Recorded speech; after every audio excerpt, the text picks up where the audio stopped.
माणगाव बायपासचे रखडलेलं काम आणि त्यावरून वाहतूक करणाऱ्या प्रवाशांसाठी अपघातांचं गंभीर चित्र पुन्हा एकदा समोर आलंय। 6 डिसेंबर रोजी रात्री 11:15 सुमारास माणगाव बाजारपेठेच्या नजीक एकता पेट्रोल पंपाजवळ आणि मोतीराम प्लाझा समोरील वळणावर झालेला अपघात याचं एक जिवंत उदाहरण आहे।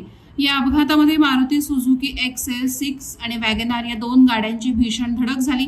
धडकेची तीव्रता इतकी होती की दोन्ही गाड्यांचा अक्षरशः चुराडा झाला। गुहागरहून मुंबईकडे जाणारी वॅगनार गाडी नंबर MH01CR 3553 आणि मुंबईहून खेडकडे जाणारी XL6 MH08AX 6068 या 2 गाड्यांचा अपघात झालाय। या अपघातात XL6 कारमध्ये चालक निलेश जोगळे तसंच प्रवासी महिला अनिता गिल्डा, स्मिता बुटाला आणि वर्षा चिंडक हे खेड रत्नागिरीतील आहेत, तर वॅगनार मधील विकास भागवत, त्यांची पत्नी ज्योती भागवत आणि 2 लहान मुलं ऋग्वेद आणि चार्वी भागवत हे मूळ गुहागरचे असून सध्या मुंबई निवासी आहेत। अपघातात सर्व प्रवासी जखमी झाले असून त्यांना माणगाव उपजिल्हा रुग्णालयात तातडीने दाखल करण्यात आलं। त्यातील वॅगनार कारमधील 2 प्रवाशांची प्रकृती गंभीर असल्याने त्यांना पुढील उपचारासाठी मुंबईला रवाना करण्यात आलं।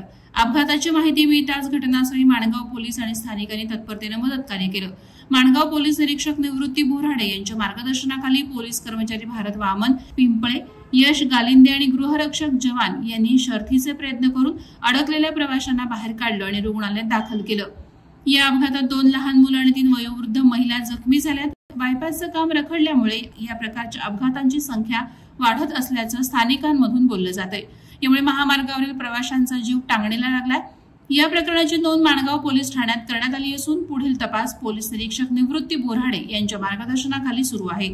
आता संपूर्ण महामार्गाचा प्रश्न प्रलंबित राहिल्यास अशा घटना भविष्यातही घडण्याची शक्यता नाकारता येत नाही।